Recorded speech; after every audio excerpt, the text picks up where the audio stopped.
Welcome or welcome back to the channel. As always, thank you for being here and striving with me to recognize and manifest the fact of the one, wrong side, one humanity.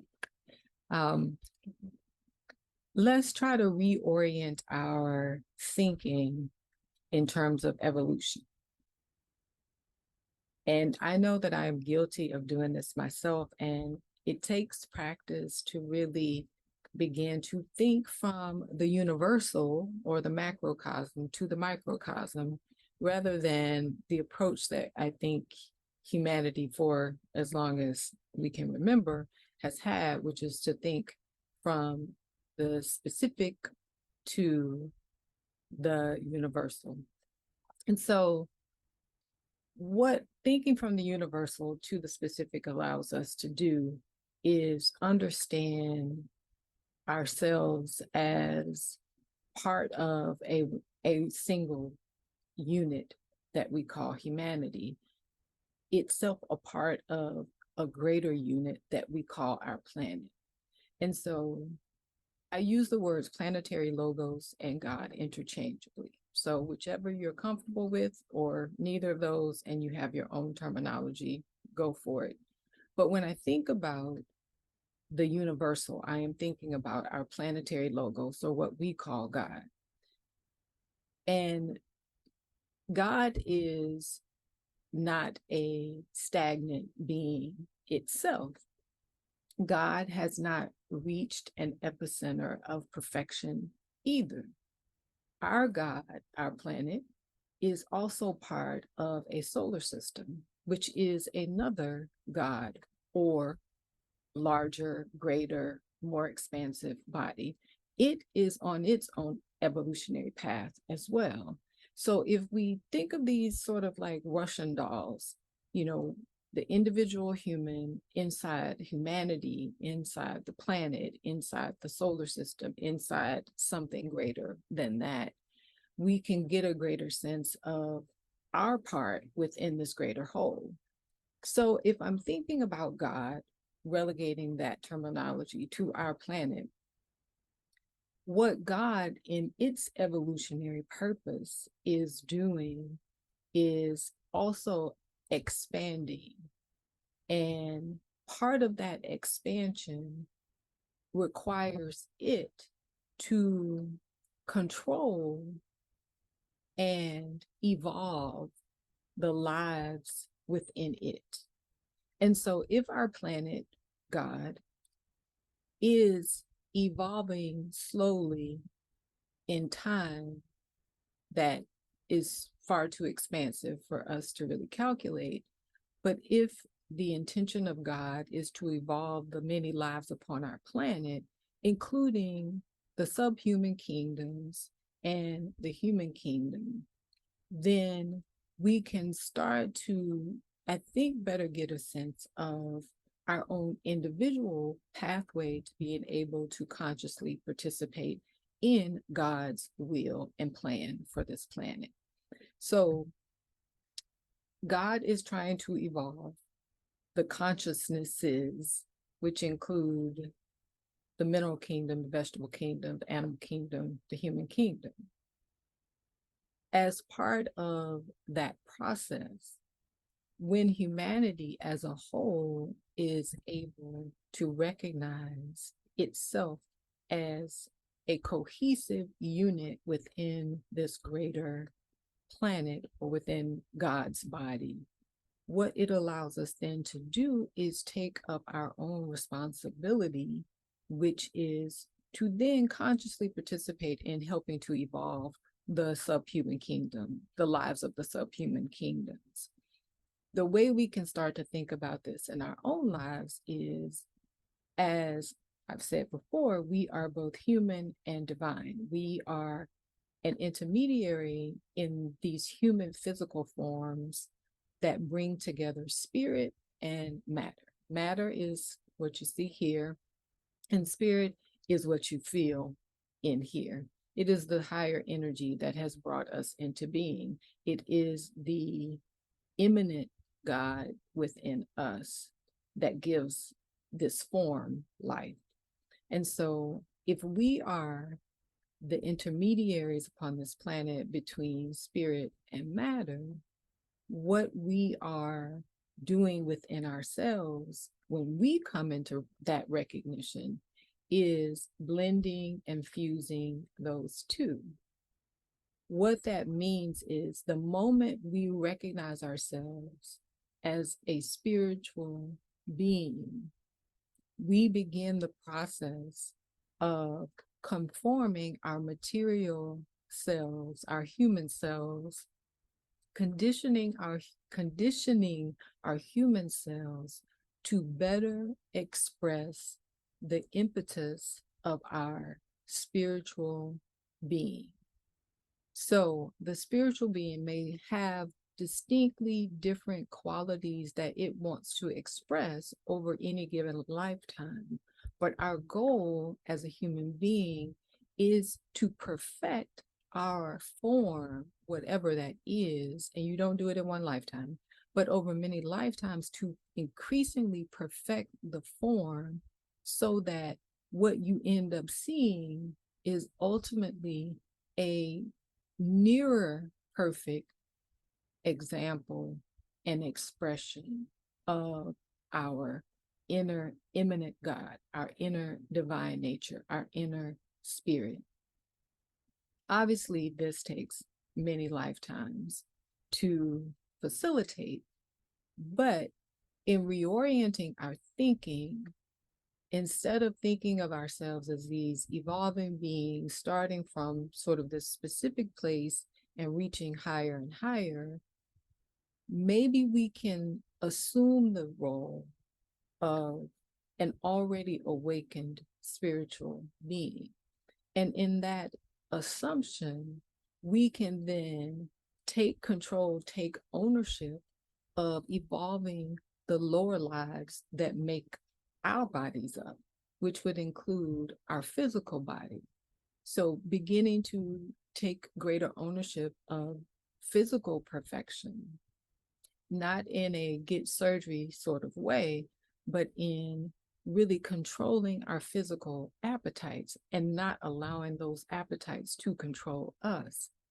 Emotional body, that control means not becoming fanatical about anything and being able to think through issues rather than just react emotionally to issues. Then finally, the control of our mental body, our lower mental body, which is separative by design. So that separative body helps us develop discernment and discrimination, but it can also lead to what we see in the world quite often, which is just a firm, I'm not like you, I don't want anything to do with you, cutting certain people off, excluding people, all of those things. So if we assume the position of an awakened spiritual being, then we can work from the universal to the specific, and that will allow us to look at these other lives within our own bodies, the physical, emotional, and mental lives or aspects of us, and seek to control them on a vastly smaller scale. Us doing that within our own bodies is what God seeks to do upon this planet as a whole. Now, the interesting thing is that as we individually learn to control these aspects of ourselves, God is also growing and maturing and learning to control these aspects of which the human being is one of itself. The way that that works out, it is not to demand loyalty from them or to somehow manipulate people to do as you say do. God does not operate in that way. God simply thinks the thoughts that he thinks. God simply is who he is. It is up to us to adapt to that, which is where pain and suffering comes in, because God, if we are embodied within the body of God, his thoughts have brought this creation into manifestation, he is evolving according to the incentive that we have no way of comprehending. It manifests within this creation through the cyclic influx of energies of a particular type. That is God according to its will evolving. As lives, lesser lives within this greater being, we are, whether we are conscious of it or not, influenced by these energies. Because we lack consciousness of these energies, we tend to manipulate them, use them inappropriately, mess them up, create confusion, selfishly appropriate them, use them to dominate and demean others, and on and on and on. It is, however, a continuous energetic opportunity. As these energies continue to flow into the planet, it is God simply evolving along the lines of his intent and his purpose. We have no say-so in what that looks like. That is coming, and it is continuing to impact us. If we want to participate in this, and or to avoid the pain and suffering that is a natural consequence of going against, quote unquote, the will of God, it is not him dictating that, oh, you're going to suffer because you broke my will. He's just being God. He's just thinking his thoughts. He's just following his purpose. He's just evolving according to his will. The pain and suffering comes because we are not aligned with that. And as self-conscious individuals, we get off track because we don't try to fit into the cycle that is happening. We don't try to fit ourselves into the pattern that is actually pouring out upon this planet. That is what brings us pain and suffering. That is what disassociates us from the will of God. So if you are interested in living within the will of God, it is simply to think from the universal to the specific, to think in terms of ourselves as one unit. We are one humanity.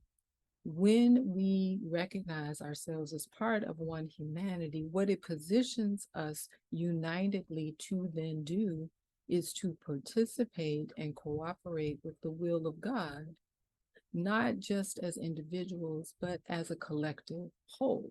So when we try to better the world, what we would really be doing is learning to participate in the will of God, learning to think of ourselves as one humanity, learning to take on the responsibility as one humanity for the lower kingdoms upon our planet, because that is what the human kingdom exists in part to do.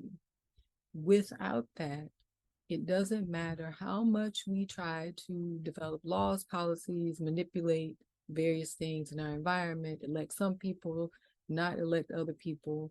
None of those things will matter in terms of bettering our world.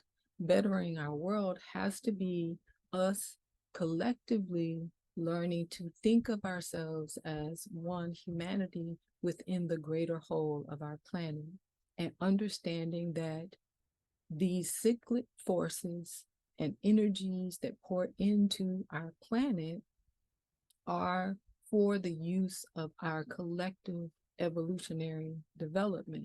To think of ourselves as first spiritual beings will allow us to begin the process of controlling our physical, emotional, and lower mental bodies or aspects. That practice actually positions us then to take on greater responsibility. It will allow us individually and collectively to take part in freeing other people, freeing other kingdoms upon our planet. In doing so, we are mirroring what God does on a much more vast scale. In our small way, then, we become co-creators with God.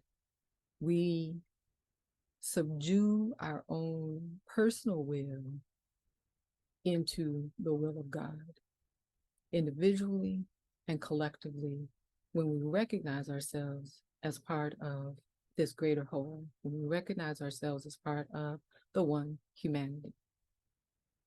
Namaste.